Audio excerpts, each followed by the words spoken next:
and then I stayed on staff for 3 more years, doing a grad assistant position. After that, I played on the Pride the last 5 years. This will be my 6th. And just recently I signed the contract to play in Japan, which has been a pretty big dream of mine the last few years, at least, because it's everyone that you hear that gets to play over in Japan it's a pretty big deal. And I was over there for a couple weeks before having to come home early, and it was an amazing experience. So I'm excited to just keep learning about the game, because every year that I play, I learn something more. I wish what I know now I learned in college, because I could use it in college. But so it's kind of cool to just continue to learn and get better at the game, however I get. Now, watching you over time, Chelsea, and we'll kind of go from the beginning, which may embarrass you a little bit, but, and I know your dad may join in, and we'll try to get him in here as well. But when you came to me at that young age of 11 years old, roughly, and you used to drive about an hour to come see me, which was pretty amazing, and flattered by that. And I remember, even talking with your dad, that you were young, you weren't a great prospect necessarily at 11 years old. It was something that you put a lot of work into. You trained hard on your physical. I know you trained really hard on your strength, and you trained obviously on the visual side. And when we look at this game of softball, we look at baseball, it's a highly visual, highly mental, and highly physical game. And you took your game from an average player to a very high level. And we used to have a lot of fun when you come, and you remember getting ping pong balls shot at you, and doing some wacky kind of things. I probably at age 11, you probably thought I was a little weird back then. A little bit. That's a good one. Yeah, but and that was the challenge is vision. We take vision for granted, and it's really about how you took your eyes to another level. And maybe, and not for me, but for you, tell me how did you feel like as your career expanded, how important was it to you seeing the ball really well, and what it meant to see it really well? And do you think you saw the ball differently than other people did? I do, actually. I think the biggest thing is when young athletes, all we focus on is your physical skills, when it doesn't matter if you can't see the ball. I mean, you could have the best swing out there, but if you can't see the ball, you're not going to hit it. Or and realizing that, for me anyway, the vision part of it is kind of also plays into the mental side of the game. In my thoughts anyway, that when I focus on seeing the ball or working on vision drills or the types of things that I learned kind of training with you, it went beyond just my eyes and into your thought processes, and the vision side of it turned into the mental side, that you weren't necessarily just focusing on the physical aspects of your game, but you were changing it up. So you kind of mentioned like we would do some weird things. And I think one of the, like you said, I was an average player. I wasn't the best player on my team when I started playing. I really wasn't. I wasn't very good when I started playing, but I worked harder than everybody else out there. And I think part of, you kind of touched on it, and it kind of made me just think about it, is that I think part of what helped me stay on track and practice so much is that I was doing different things. I was doing physical training. I was doing vision stuff, fun stuff that was definitely weird, but it was fun. And then I'd also do kind of getting out on the field and doing the raw drills and things, where I think sometimes we lose that. And I've seen it a lot, because I give lessons that our kids, I say our kids because all my lessons are my kids, but our kids, they get not bored, but they get frustrated because they're just playing softball, especially in a time right now. They're just practicing. They're hitting into a net. They're doing this. But if we change it up and think, oh, can you hit this ping pong ball? Can you catch the orange one and not the white one? Or just changing things, they're going to have fun with it. And they're also going to be training different aspects of their game that's going to go beyond just the hitting into a net. Yeah, and it's a lot easier to talk about mechanics, and it's part of the game. It's important. I'm never going to say it's not important. It's part of the game. But the problem is, what happens is we get too sometimes tuned into that and geared towards that, and we get away from being free. And when I say being free, it's really about the task as a hitter. and or as a position player, or as a pitcher. First and foremost, there's a visual task, and we got to get back to some of that fun of, hey, I got to see the ball like I'm capable of. And one of the things that a lot of people talk about is, hey, did you see the ball?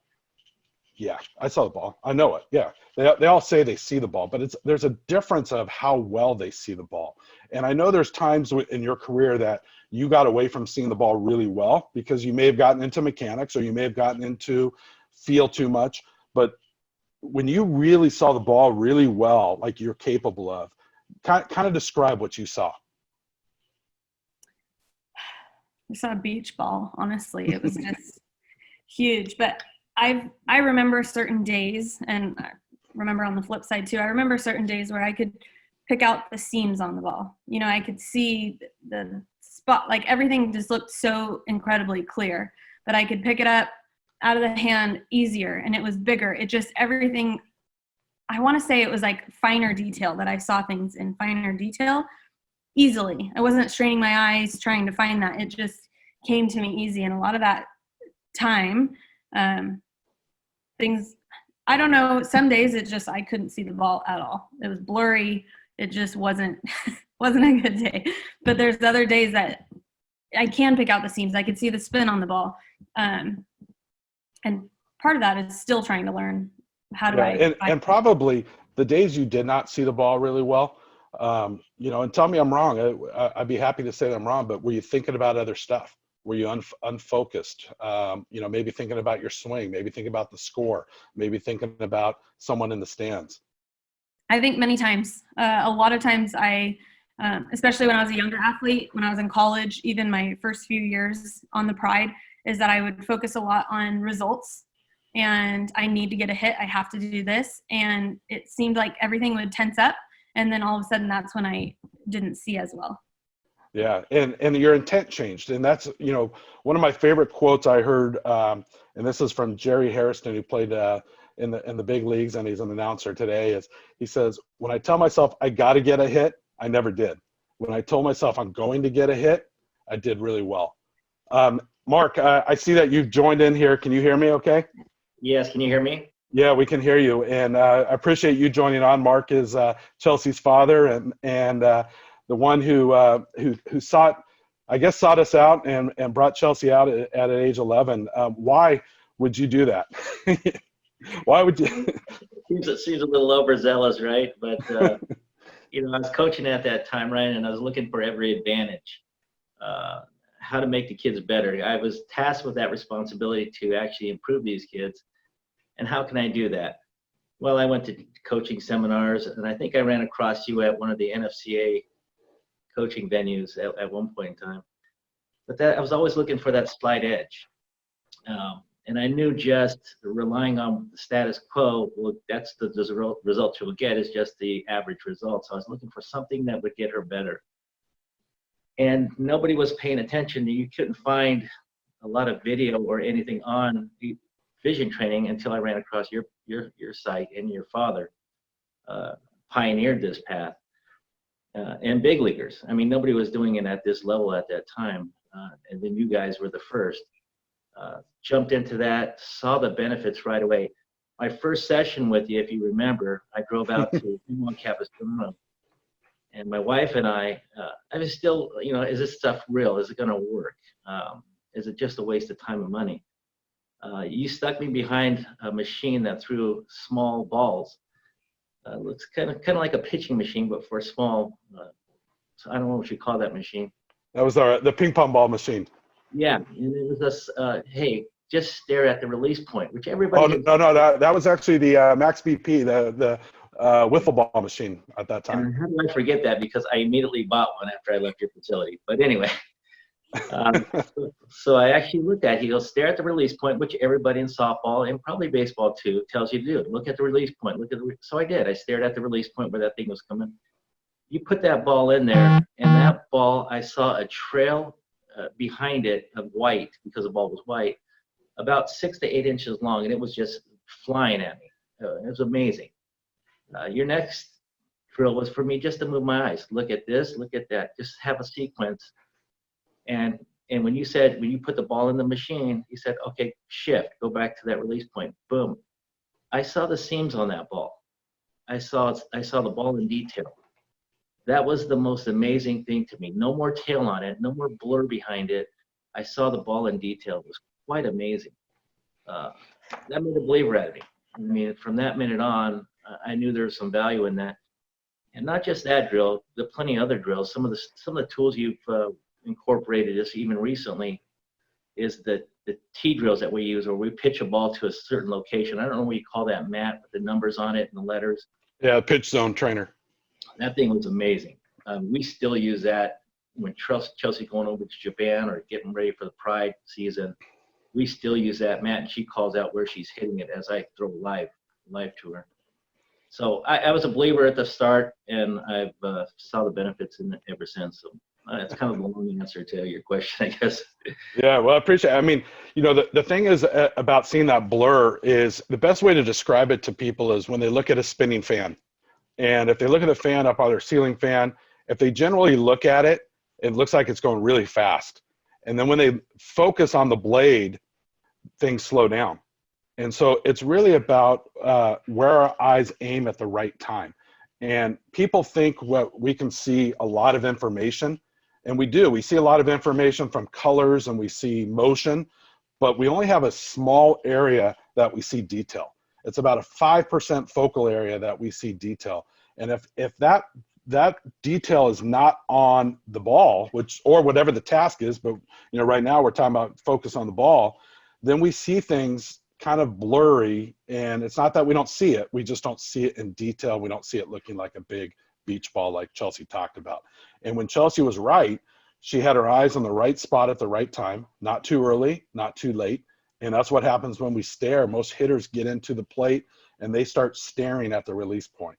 And when they stare, they start thinking, their brain starts spinning, and then they get away from seeing for the most part. So it's learning how to get your eyes there at the right time and on the right spot of the ball to make that ball look like a beach ball there. I think to touch on that is that, Dad, hello. You made a good point in that it gets blurry, but it kind of goes back to your question about the days that I didn't see as good and the days that I could find the finer detail. I mean, and this is something that I think everybody can relate to, whether you played sports or not. How many times have you ever kind of like sat down and you've almost like stared off into space and you think about literally anything and everything. You're just sitting there staring, and then you find yourself like, whoa, I was just staring off into space, but I've been thinking. One of the biggest things that, Ryan, that you've taught me that, and I've told you this before, that I have taken and I try to tell all of everybody that I work with, is that this is one of the quotes that you've told me that I'll never forget, is that when you think, you can't see. So when we're staring off into space, we're not looking at anything, we're thinking. So it's the same thing of when people say, oh, you need to have positive thoughts going and stepping into the batter's box. Oh, I'm going to strike out. Yeah, you're thinking about it. So obviously you're not going to see, and you're probably going to strike out. You know, you have the negative self-talk, and then you're thinking. So your eyes are kind of shutting off because you're using your brain to think instead of using your eyes to react. So my dad mentioned kind of bouncing our eyes around and not staring at that one release point. When we're kind of moving our eyes, like for me personally, I shift from the shortstop to the pitcher. Sometimes you can go gap to gap. I learned all this from Ryan anyway, if you guys haven't heard him say it before, but you can go gap to gap, left center, right center, or me, that's a little bit far for me. So I like to go from the shortstop to the pitcher. Sometimes I'll look at different parts of the shortstop, or I'll just look at the whole shortstop, shortstop, pitcher. And the more you practice this, the more that timing of when you look at the release point is going to come easier to you. But when I'm bouncing from side to side, it doesn't really leave that stare off space for me to start thinking about what can go wrong in this at bat, what can go right. It's more of what's my task at hand, looking from the shortstop to the pitcher, and then the reaction and your instincts will take over. Yeah, and you couldn't look at the shortstop and think about where your foot was, or you couldn't look at the shortstop and think about what the umpire was going to call or anything else. And so it's in a sense, it's really we call it visual distraction. And we're kind of distracting you from that thought process. And you touched a lot of good points in there that, when we do think, we don't see. And the best example for everyone out there is, you've had this happen multiple times, but the easy way to look at it is, you take a book that you're supposed to read, and whether it's a school book or whether it's just an enjoyment book, and you start reading it, and all of a sudden you start thinking about dinner, you're thinking about something else, and then you go about 3-4 pages and you said, what the heck did I just read? And that happened. Or same thing driving. Sometimes we're driving and we're thinking about, what's for dinner, what's going on, and next thing you know, it's like, how'd I get here? And it's not that the eyes were not working, it's they weren't what I call taking in visual information. And the best way to describe that is, your eyes either take in information or they get lost in thought. And it's easy for us to get lost in thought instead of taking in that information. So when you look at, from a hitting standpoint, again, from whatever position, but hitting's a lot easier to talk about, is what's the task, the task at hand. And most people get caught up in their goals of wanting to get on base, to move runners over, to not disappoint their dad, to not have their mom yell at them, whatever. Those become goals instead of getting away from the task. Is I got to pick up that ball the best I can. Some are going to be better than others. You're going to see it as early as you can. You're going to see it as long as you can, and you're going to crush it. And if you do that more times than not, you'll have, some success. It doesn't guarantee success, but at least you're doing your task and giving yourself a chance to be successful on there. The tasks that, this is another kind of visual cue that I use in the box, and I'm going to tell a story that my dad may not like as much, but I always think about, where do I want to hit the ball? I know we're thinking, okay, send the ball wherever it's pitched, inside or outside, but me as a hitter, I'm always early. I'm sure a lot of you, if you have kids that have the same problem, that they're always early, or maybe they're always late. It's just kind of something that, maybe it's your anxiety, I don't know what it is, but me as a hitter, I am 90% early and 10% I'll be late, no matter who's pitching. I've faced Monica many times, Monica Abbott, and I've been early on Monica Abbott. Doesn't make sense, I know. But anyway, so I've learned to look at where I want to hit the ball. So if I'm looking at left field, that's where I want to hit the ball, no matter where it's pitched. Now, yes, I'm looking there. That doesn't necessarily mean the ball's going to go there. When I look, like 2 strikes, I'm looking at the left field foul pole. Because if I get a changeup, it's going to right field. If it's going, I'm looking where I want to hit it, so that will change my timing a little bit. A funny story for you guys is, when I was in college, I was early for 3 at-bats, hooking everything. Outside pitches, hooking it. Inside it, hooking it. And my parents, my mom and dad, they were both at every single one of my college games. And my dad, he took pictures. He was a picture taker. And he'd be all over the field. But if you guys have ever played, and then I'm sure your kids, they do too, it doesn't matter how many people are in the stands, you can find your mom or your dad. It's just, I could not even be looking and I find my dad. So one day I'm outside of the box, and I'm looking at the whole field, and all of a sudden I see my dad. This is at Hillenbrand Stadium in Arizona. He's at the left field bleachers, which he's not technically out there too much, but he's in the left field bleachers, waving his arms up and down, like, hit it here, hit it here, hit it here. Ended up having a good at bat, but and that's because I focused on hitting it to left field, is getting it to that spot. He was angry at that point. That's why he was waving his arms. Dad angry? I don't see that. Yeah, it never happens. Imagine it. Yeah, but giving those visual, like you said, the tasks. My task is, I'm gonna hit it to left field. Kind of changes your brain into thinking, oh, don't be early, be on time. Well, how can you get there? Instead of just telling yourself to do it, is find a task that you can do that will get you there. Yeah, and that's one of the things, and you kind of touched on this a couple ways, is your brain responds to images, okay? It doesn't understand words. Don't do this. Don't do that. It responds to imagery. And when you say, I remember talking to a pitcher, God, I wish I could remember his name, but he was with the Baltimore Orioles at the time. And we were talking about kind of the same kind of stuff.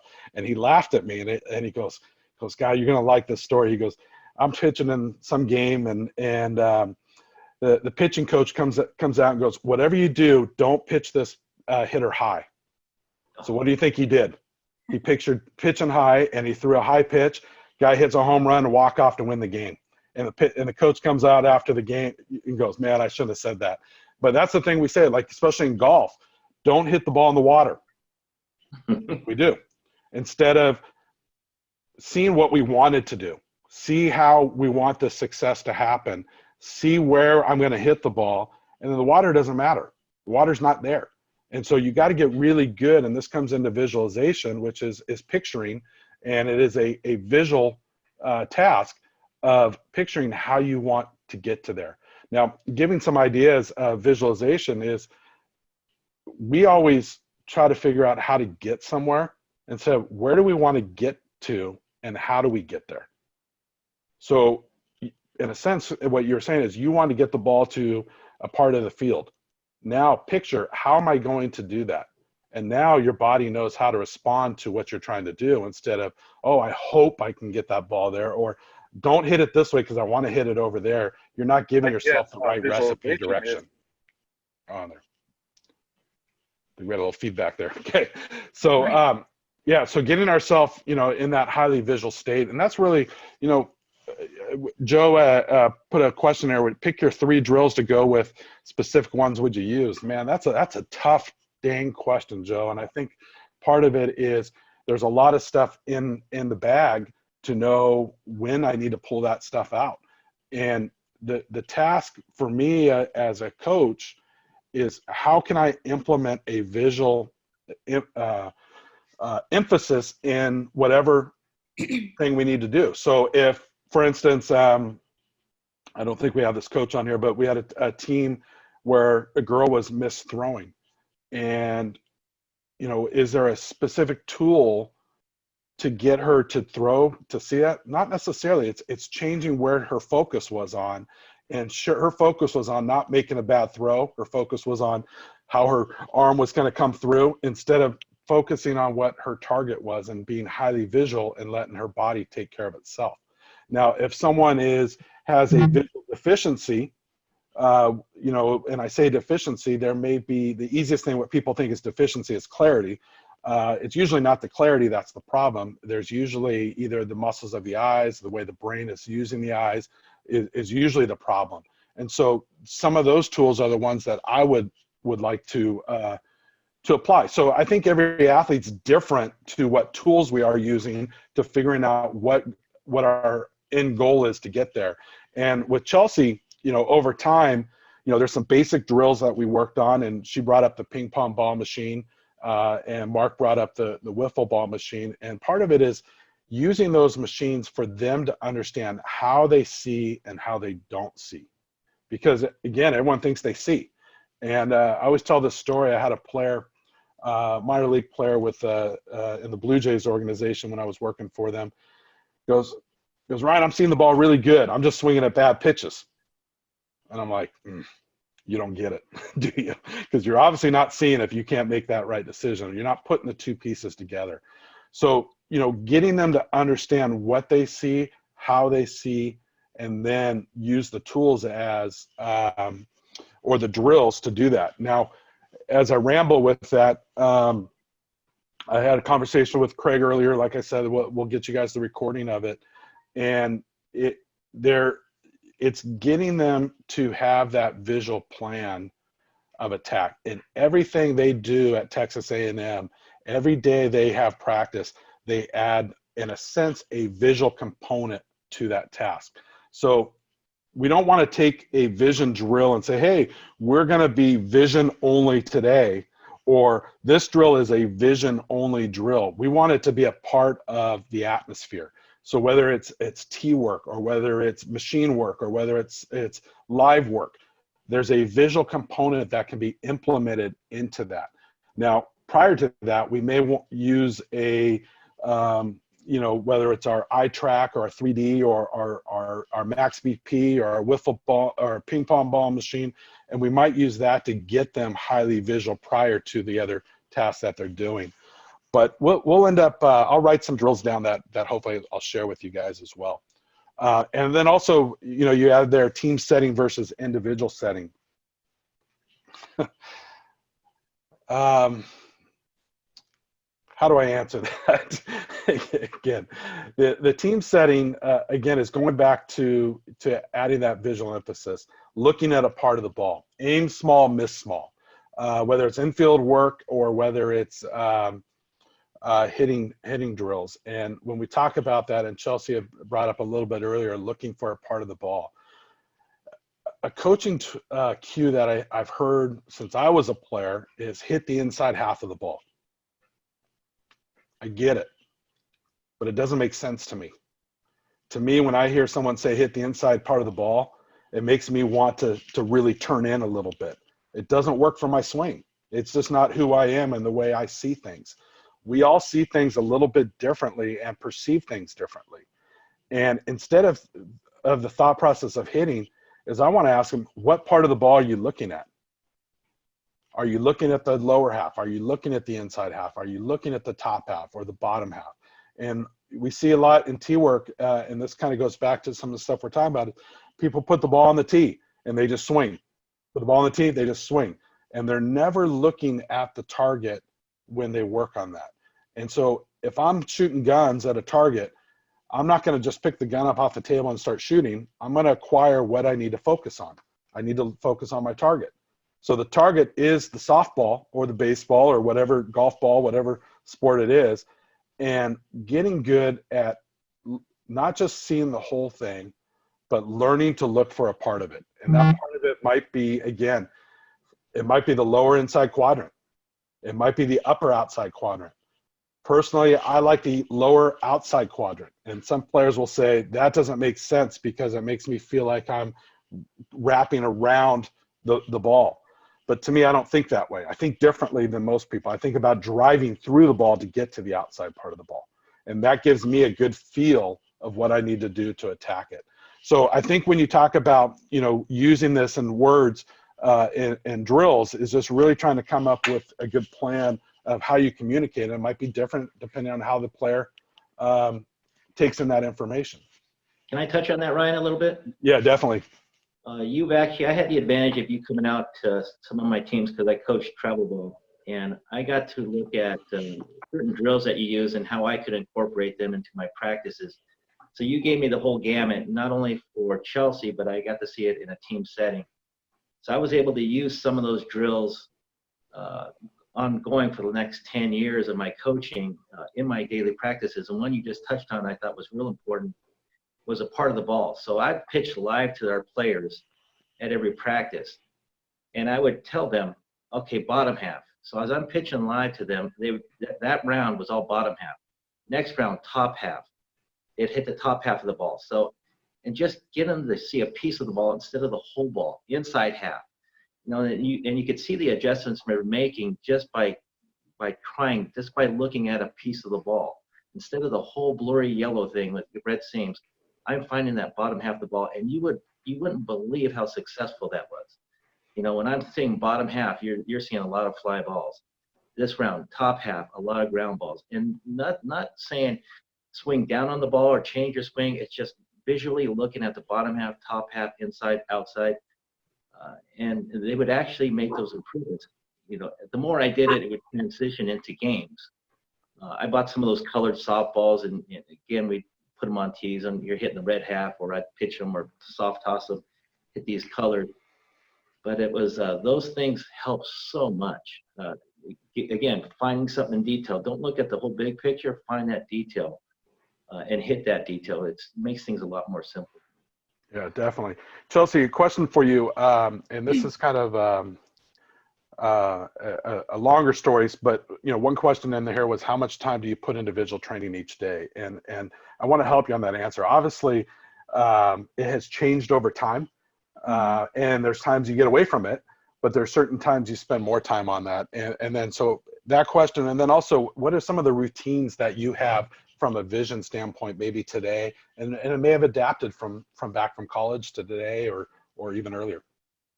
So when I was younger, in high school, even before that, when I first started working with you, I'd go home and do, the cards that you had. I'd work on those, and the depth perception training cards. Right, those, and then the max BP. I would do all of those drills, and part of that was that I never went to a lesson or a session like with you, and would just go with you again the next week. I had to do some homework, otherwise I wouldn't get to go the next week. And that was kind of the thought process of, we don't go to a lesson to practice, we go to a lesson to learn that we can practice when we get home. That's kind of a whole nother conversation. But anyway, so when I was younger, that would be kind of the things that I would do, is that I would work on those. I don't know if I would say daily, but I would, use those cards, use the max BP, the ping pong ball machine, and then also the string. Whatever tools that I had at home, I would be using the drills that you taught me. As kind of I got a little bit older, I understood the cards a little bit. I understood what was going on. I would say that I started to back off a little bit, less and less. I will say that I think I kind of lost the vision side for a little bit. And I remember I came and saw you. It was after I went to college. I came and saw you. And I remembered all of these vision things that I had learned when I was younger. And I thought, well, why haven't I been practicing those? So I picked it back up. I grabbed some cards from you, started practicing those things outside of just the physical stuff, the physical side of softball. And it was amazing that my hitting picked up everything. I just got better. So it reminded me that you can't ever kind of slack on the vision side. Going into today, what I do daily, and this is any time that I pick up a ball or hit off a tee, even just have a hitting session in general, the vision things that I work on are, for one, is I do the look at the certain types of the ball, kind of that you guys were just mentioning. And then also is to think about, okay, can I hit it up? Can I hit it down? Is to have control over those things. And then not only that, but if I'm hitting off a tee, I know the ball is sitting right there on the tee, but I'm still going to move my eyes, because I'm not going to step in the box and stare at a tee. I'm going to step in the box, look at the shortstop, look at the pitcher, shortstop, pitcher. So I'm going to do the same thing off the tee. The tee can be our best friend and our biggest enemy if we don't know how to use it. So like you said, if we're just mindlessly swinging, it's not going to help us visually. Honestly, it can create bad habits sometimes. Is that if I'm hitting off the tee, I'm looking at the shortstop, I'm coming back to the tee, the shortstop back to the tee and swing. So then you're still kind of thinking about your timing, and you're able to keep your eyes moving and work on those types of things. I'll pull out my dad mentioned them. I don't know what you call them, but the A through G, the 1 through 6. Yeah, the height zone trainers and the plate zone trainers. Yes, those have helped my pitch selection incredibly over the last couple of years since you've brought them out. Is I like to swing, whether the ball's in the other batter's box, in my batter's box, or over the plate. I like to swing. So that's kind of helped me see, like, okay, that ball was an A that was at my eyes, so I don't necessarily need to swing at that, but it kind of helped my pitch selection, and then also kind of understanding what the strike zone is. So I would say that every day if I had to put a time on it, I don't know if I could, but when I do practice, I try to implement it into whatever drill I'm doing. If I'm hitting off my dad, I'm still trying to do the things that I would do in a game. Touching back on, I know we talked about it, the top half, the bottom half of the ball, but so many times as a whole team, you'll find that your team, and you'll have a post-game talk, and you're like, we had 18 pop-ups that game, unacceptable. Well, and you got to think about, okay, what kind of pitcher were you facing? Oh, that pitcher was throwing everything up in the zone. So that makes sense that we would all be underneath the ball. Same thing, we had 19 ground outs into the infield. That girl had a really good drop ball. So sometimes, depending on what type of pitchers that you face, that can also change what part of the ball you look at. I do that. I want to know if a pitcher has a drop ball or a rise ball and a change up. Is she a rise ball, drop ball, or change up kind of pitcher? That's going to determine kind of what I look at, because it doesn't necessarily change my swing by the way I look at the ball, but it kind of helps me give a task. Also, is that if I'm looking at the top of the ball, so if this is the ball and I'm looking at the top, and this ball is at the top of the zone, the top of the ball looks higher than the bottom of the ball. So the bottom of the ball may be in the strike zone, but the top half's not. So that could help your pitch selection if you're looking at the extremes of the ball, versus if it's, because I'm only not going to swing at it if the bottom of the ball is completely out of the zone, if that kind of makes sense. Yeah. So those are kind of the things that I do every day. I would say that as I got older. I'm going to stop you for a sec, Yeah. Chelsea, because I want Okay. you to add to what you're talking about. Okay. As a catcher, were you able to do that as a catcher too? Yes. The first time I ever caught a rise ball, I was still in high school, and Coach Kendra, I had already committed. Coach Kendra brought me to a camp to help another pitcher commit. She hadn't committed yet. And this girl was the best in all of Southern California. And so he puts me back there, and there's the other catchers that are already at Arizona. And I'm thinking, okay, I got to impress. I'm only a junior in high school. And this girl threw 3 rise balls over my head, and I did not catch any one of them. So then I'm like so frustrated because everybody's watching me. I'm like, oh no, he's gonna get rid of my scholarship. I'm not gonna commit because I can't catch this rise ball. And finally, I said, you know what, I'm just gonna go over the top. Like, I'm gonna make it hit my wrist before I let it go over my head. And that was by looking at the top half of the ball, I was able to catch that rise ball. So that was kind of also that kind of, it changes your eyes in that you're focusing on a smaller piece. So the same thing with a drop ball, catching the bottom of the ball. As a catcher, it helps a lot when you are framing or receiving. If you catch I call it catching the outside of the ball. When I teach receiving to catchers, I catch the outside of the ball, meaning catching it towards the strike zone. I'm catching the outside of it, so it would be on whatever side of the plate it is, I'm catching the outside. As I'm framing that box with the ball of what I look at. So if she's throwing a screwball, I'm catching that outside part of the screwball to kind of cut off that movement outside of the zone. Yeah, what you're talking about really is the eyes lead the body. This is what we talk about, is what you're focused on is going to lead how your results are. If you're generally focused on something, you're going to have general results. But if you're fine-tuned into parts, your body is just kind of naturally reacting to that part. And that kind of goes back to what I talk about, the aim small, miss small. And that's something you can play. Go ahead, Mark. She went to USA tryouts this last summer, and Rachel Garcia, which we all know is a great rise ball pitcher, and again, she went with a task. Rachel Garcia is a rise ball pitcher. She focused top half, so not the whole ball, not a focused point, kept her eyes moving, top half of the ball. And she's probably the only player that jacked out 2 home runs off Rachel Garcia in a USA tryout. Which, yeah, and the balls were at her face. It was just that, she focused on a task that she needed to do, picked up a piece of the ball, not the whole ball, just a piece of that ball, and got results. I've seen her do that. She's hit 71 career home runs in the NCAA at Arizona, facing 5 All-American pitchers throughout their career. And I could contribute those things to her making things simple. As a result of your training, is that when I see her way out of her zone, I know she's stressed and she's not doing her tasks. And I have a 400 millimeter lens on a Nikon or Canon camera, and I'd zoom in on her, and I could see her from center field, and I could see everything. So I know that for a fact. It's not just speculation. I could see her eyes moving, and success as a result of that. I could see her fixed and stressed, and not having such good at-bats. It's funny you say that. You see it. When I started working with my dad 20 years ago, and he's watching players. We're at spring training, and he's looking, and he'll tell me, this guy doesn't see the ball well. This guy sees the ball. I'm looking, I'm going, how do you know that? But you can, and I've learned over time, you can really see that stress and how it plays, and if they're really tuned in visually, if they're allowing themselves to see the ball, or if they're tight and stressed and all over the place, so their eyes are out of control. One of my favorite quotes from Tony Gwynn, I was at a dinner and he was speaking at it, and he says, you can't hit with a tight booty.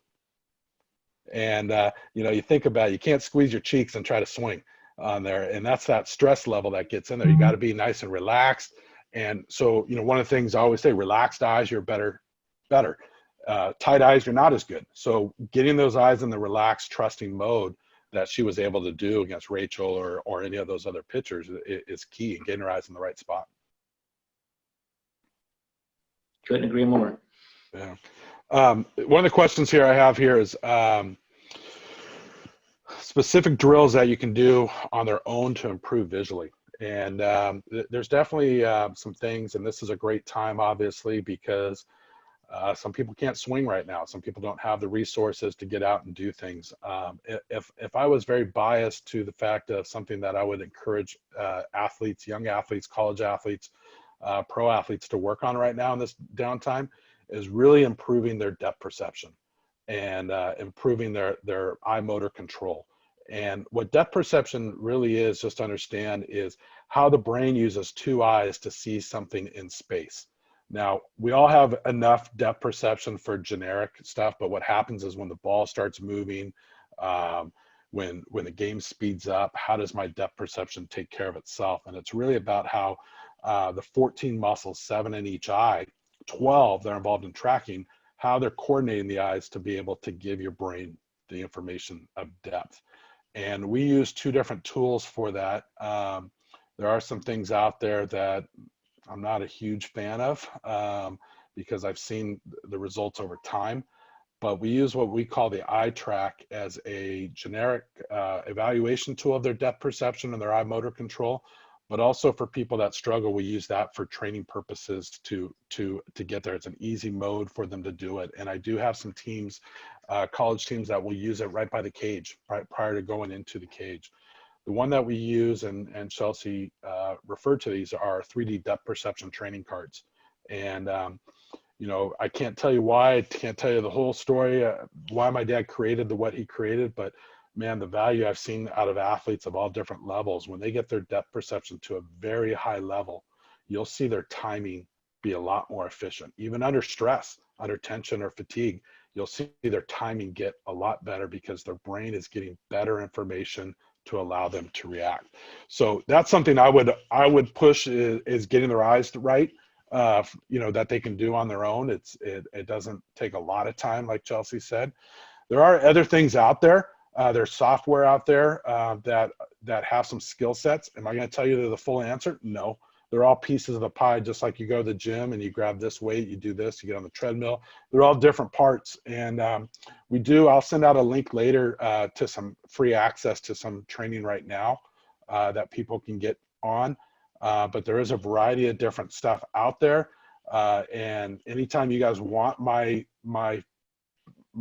view on some of the stuff that's maybe not that I use or some other stuff that's out there, I'll give you my honest view. Nothing's going to hurt anyone. That's the nice thing about vision. You're never going to poke anyone's eye out. You're never going to ruin an eye muscle or anything like that. It's only things that you can do to enhance on there.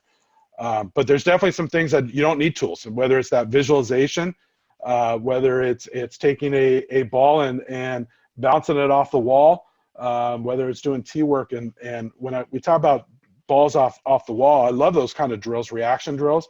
What I want them to do that I don't see enough of is making sure that the eyes are tracking.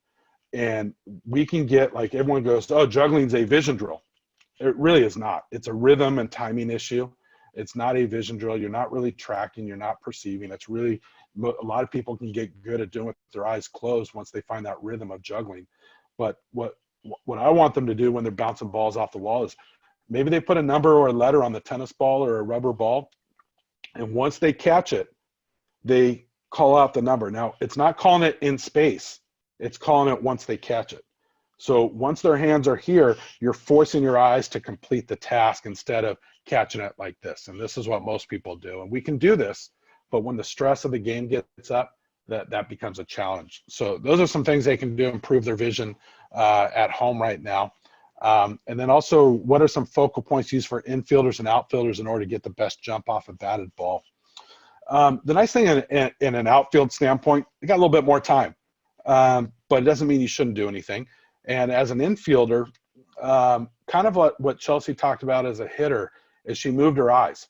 We want those eyes to be moving and keep them in rhythm. And as those eyes are moving and keeping in rhythm, what we want to do is switch right to what I call the contact point at the right time.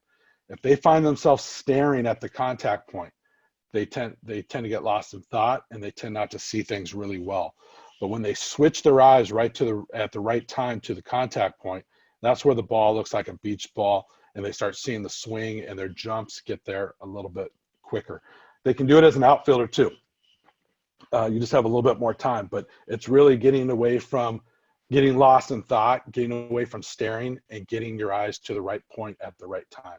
That's what, one of the words we use in sports a lot is their timing. Get their timing right. You got to get your timing right. Get on time, get off time, and I laugh because, getting on time, a lot of times people think, oh, I got to start earlier. I got to do this. And as I bounce around, I'll tell you a little story of a hitter that had a leg kick, had a big high leg kick in this, big thing. And coach said, you're late on pitches. You need to get on time. So what he did is he started earlier. But the problem is, as he leg kicked and started earlier, he started going like this, and he started going towards the pitcher. Well, guess what? As your head goes towards the pitcher, you're shortening the amount of time, which is speeding the game up on there. So you're not giving yourself more time. You're shortening that time, which is not making you on time on there.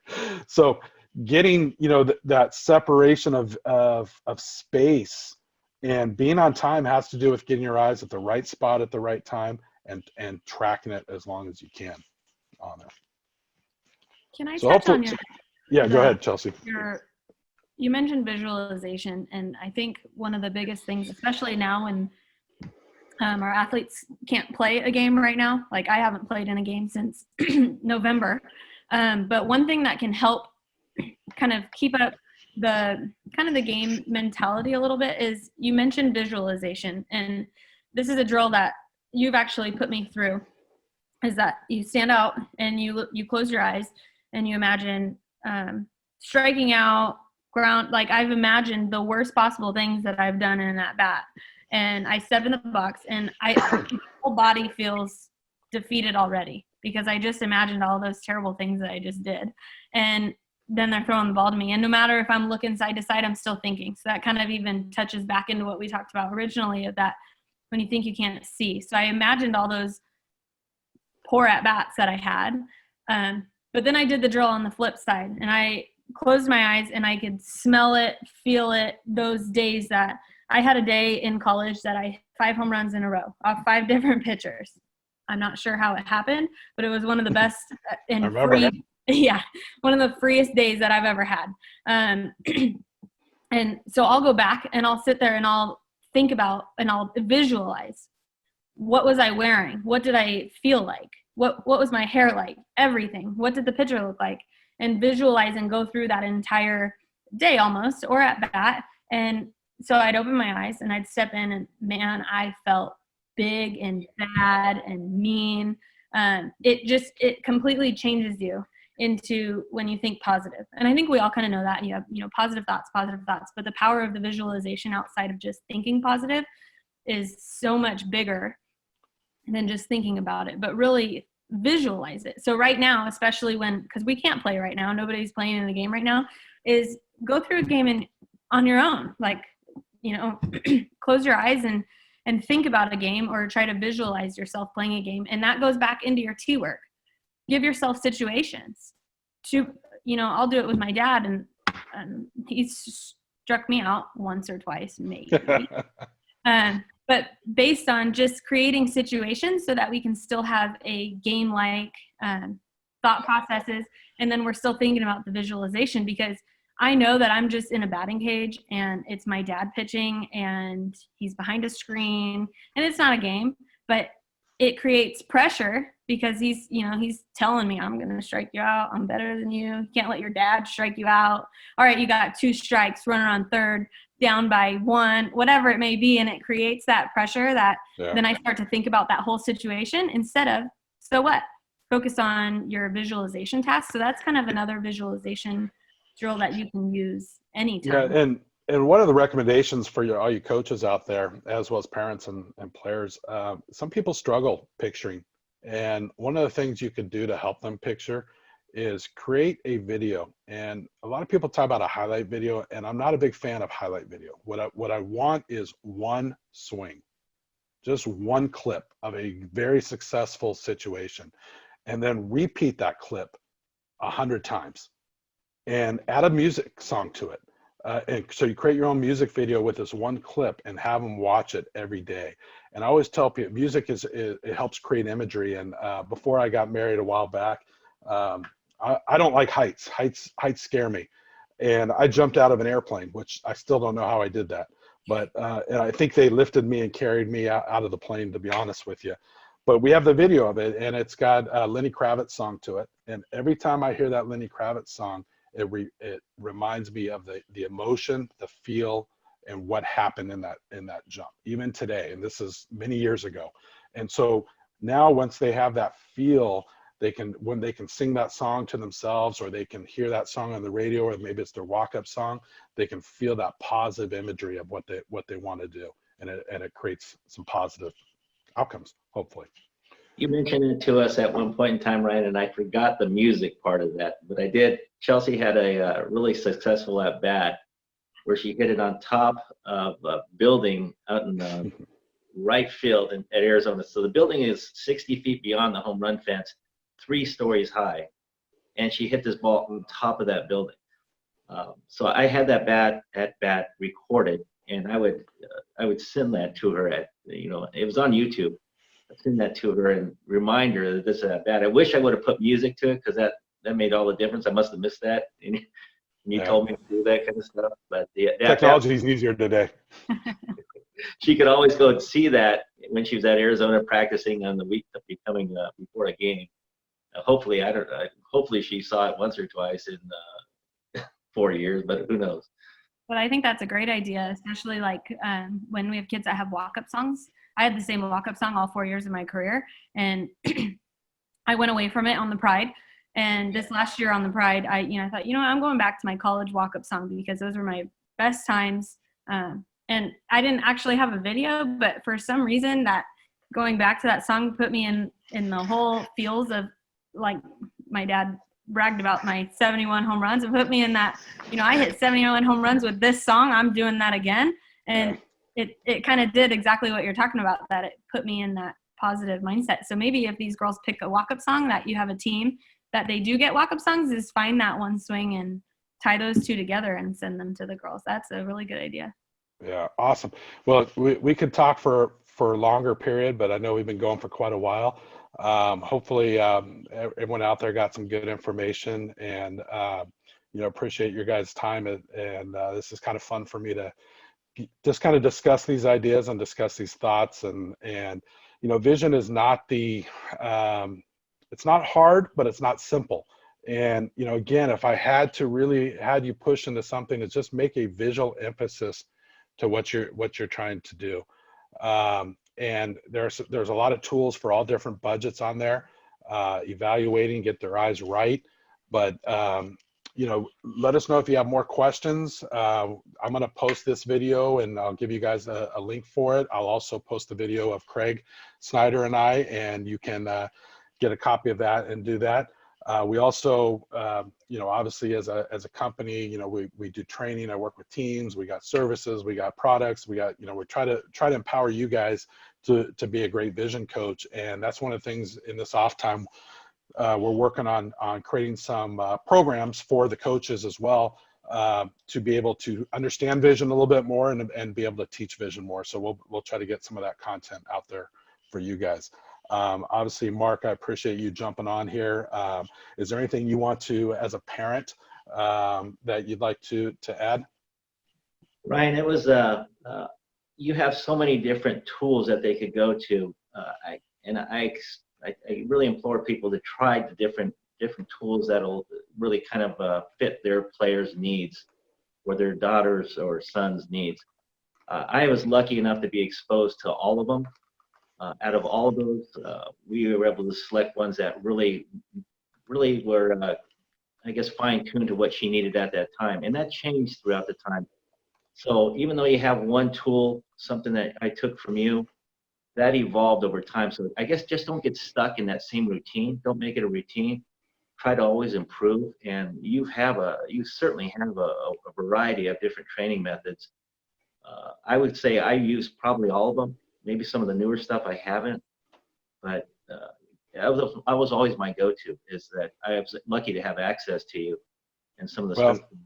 I appreciate the opportunity, obviously, and I learn every time, even with different athletes. You learn new stuff every day, and you learn new ways to communicate the stuff you did. So I appreciate the opportunity, and it's been a lot of fun to see Chelsea's growth over time and continue to grow, and looking forward to her seeing more.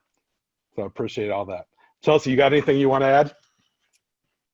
Just that it doesn't hurt. Whatever vision drills that you decide to do, whether you make something up on your own or take anything from his website, is that it can help.